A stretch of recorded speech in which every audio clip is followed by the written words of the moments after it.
Halo, ketemu lagi dengan saya Yusdillah Sutianto di sesi sharing terkait ilmu pemberdayaan diri, olah pikir, hipnosis, hipnoterapi, neurolinguistic programming, coaching, psikologi dan review buku ataupun membahas tema-tema yang menarik yang bisa kita jadikan bahan diskusi dalam dunia online. Nah, kali ini saya ingin membahas satu kajian atau buku yang dibuat oleh Bob Proctor dengan judul Magic in Your Mind. Jadi keajaiban dalam pikiran Anda. Pelatihan ini sudah diikuti ribuan orang di Amerika dan kali ini saya ingin membahasnya untuk Anda. Oke, simak. Sebelum kita lanjut, saksikan intro berikut ini.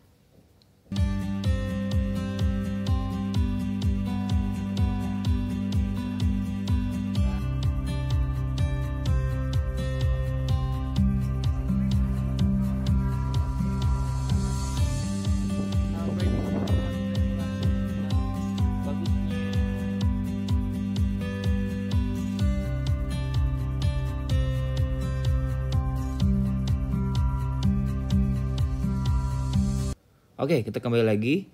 Judul dari kajian kita kali ini adalah Magic in Your Mind atau keajaiban dalam pikiran Anda yang dibuat oleh Bob Proctor. Bob Proctor ini termasuk salah satu motivator dan tokoh dalam motivasi. Anda bisa cari. Nah, judulnya adalah Magic in Your Mind. Jadi kata Bob Proctor yang menyatakan bahwa keajaiban itu di pikiran bawah sadar adalah sesuatu yang perlu terus diasah atau dikembangkan dan difungsikan. Di antaranya adalah, jadi keajaiban apa aja sih di pikiran bawah sadar yang perlu kita asah gitu kan. Pertama, imajinasi gitu kan. Kalau kata Einstein, logika bisa membawa Anda dari A ke B, imajinasi membawa Anda kemana saja gitu kan. Jadi kekuatan imajinasi bisa membuat kita mendapatkan dan menciptakan dunia yang kita inginkan. Kita bisa mendesain apa saja, arsitektur bangunan dalam kehidupan kita. Oleh karena itu, tambah terus kapasitas diri Anda agar imajinasi bertumbuh dan berkembang dengan tuntunan zaman. So, imajinasi is everything. Yang kedua adalah keajaiban dalam pikiran bawah sadar. Kata Bob Proctor adalah intuisi. Intuition will tell the thinking mind where to look next. Jadi intuisi adalah bahasa pikiran bawah sadar. Apa yang kita pikirkan bisa menjadi getaran ke dunia eksternal kita. Oleh karena itu, latihan kepekaan diri perlu dilakukan agar kita terhubung dengan dunia luar. Intuisi berperan memberikan jawaban dari pertanyaan kehidupan. Oleh karena itu, melatih intuisi perlu dilakukan dengan cara berinteraksi secukupnya dengan dunia luar. Intuisi adalah keajaiban kedua. Keajaiban ketiga adalah desire atau hasrat atau willingness. High achievement always take place in the framework of high expectation. Ciptakan harapan di masa depan dan fokuslah dengan apa yang Anda harapkan terjadi gitu. Jadi sebuah desire. Apa yang Anda harapkan terjadi dan fokus berusaha mencapainya, maka semesta bisa mengirimkan dukungan dari tempat tidak disangka-sangka. Itu ya, alam semesta akan mendukung. Bagus sekali kalau misalkan kita punya keinginan dan hasrat. Ini ketiga. Yang keempat adalah memori. The mind is everything. What you think you become. Ini quotes dari Buddha. Memori kita berkembang dengan asosiasi. Dia akan terhubung dengan apa yang kita lihat, dengar, rasakan, dan katakan pada diri sendiri. Keajaiban pikiran bawah sadar adalah tentang bagaimana kita menggunakan memori diri untuk merespon dunia luar. Pola pikir dan perilaku kita adalah refleksi dari memori yang tertanam dalam diri. Memori yang tertanam dalam diri. Oleh karena itu, baca, buat kebiasaan baru, dan berinteraksilah dengan dunia luar agar memori yang tersimpan dalam diri kita membuat kita lebih berdaya. Memori, tempatnya self-talk dan referensi berpikir. Jadi tambah kapasitas memori Anda dengan baca, berinteraksi dengan orang baik. Keempat, keajaiban keempat, memori. Keajaiban kelima nih, alasan gitu kan, reason ya. We let our circumstance rule us, or we can take a charge and rule of our lives from within. Ciptakan alasan mengapa kita perlu mencapai sesuatu. Munculkan rasa sakit atau pain jika kita tidak optimal mencapai sesuatu di pikiran, dan rasa senang, pleasure, jika kita berhasil mendapatkannya. Konsep ini bisa menjadi jembatan antara gap antara knowing dan doing. Alasan untuk berubah adalah state of mind dan mental activity. Jika kita bisa mengimajinasikan, maka kita berpotensi mewujudkannya. Jadi buatlah bucket list atau peta impian. Jadi punya alasan nih, kalau di sebelah kanan gambar adalah punya alasan berpindah dari satu tempat ke tempat lain. Perbesar wadahnya lah, perbesar impiannya. Kenapa?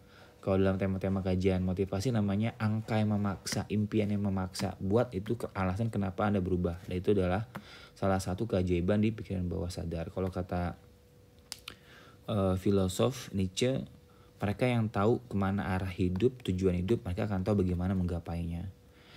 Yang keenam adalah persepsi. Selalu ada bunga buat mereka yang mau melihatnya. Ini menarik nih. Jadi shifting paradigm. Pikiran adalah tempat bagaimana kita merubah cara pandang kita gitu. Untuk bisa melakukan perubahan kita perlu mengubah paradigma berpikir kita tentang bagaimana kehidupan yang mau kita jalani. Sebab kita memiliki kebebasan untuk menentukan persepsi kita. Jika apa yang kita lihat ke dalam diri adalah ketangguhan mental, maka mereka berdua bisa merasakannya. Sudut pandang tentang kehidupan bisa menjadi visi dan seni bagaimana kita menjalani kehidupan itu sendiri. Kita bisa menjadi pribadi yang penuh dengan syukur, enjoy, menghadapi tantangan dan hidup. Dengan mengubah paradigma berpikir, maka akan mengubah hidup kita. Ini dia, ada 6 keajaiban pikiran kita. Yang pertama tadi, imajinasi, intuisi, keinginan, desire, memori, alasan, dan persepsi. Ini dia gambarnya. Shifting paradigm, merubah persepsi, merubah hidup. Lalu bagaimana gitu kan kita merubah cara merubah dan memprogram ulang pikiran bawah sadar kita gitu kan. Ini menarik nih, ada beberapa hal. Yang pertama adalah afirmasi positif. Katakan hal-hal positif pada diri Anda. Saya sukses, saya bahagia, saya kaya, saya penuh dengan cinta. Ini dia salah satu cara bagaimana mengubah pikiran bawah sadar atau memprogram ulang. I'm worthy, I'm strong, I'm powerful, and I'm capable of changing my life. Yang kedua adalah visualisasi. Yang pertama tadi sudah jelas afirmasi positif. Yang kedua afirmasi buat impian. Bayangkan diri Anda mencapai tujuan Anda. Visualisasi yang kuat dapat membantu Anda membentuk pikiran bawah sadar Anda. Yang ketiga adalah hipnosis dan hipnoterapi. Dalam pengawasan seorang terapis berlisensi, hipnoterapi dapat digunakan untuk mengakses pikiran bawah sadar dan mengubah pola pikir yang tidak diinginkan. Jadi hipnosis bisa membantu Anda.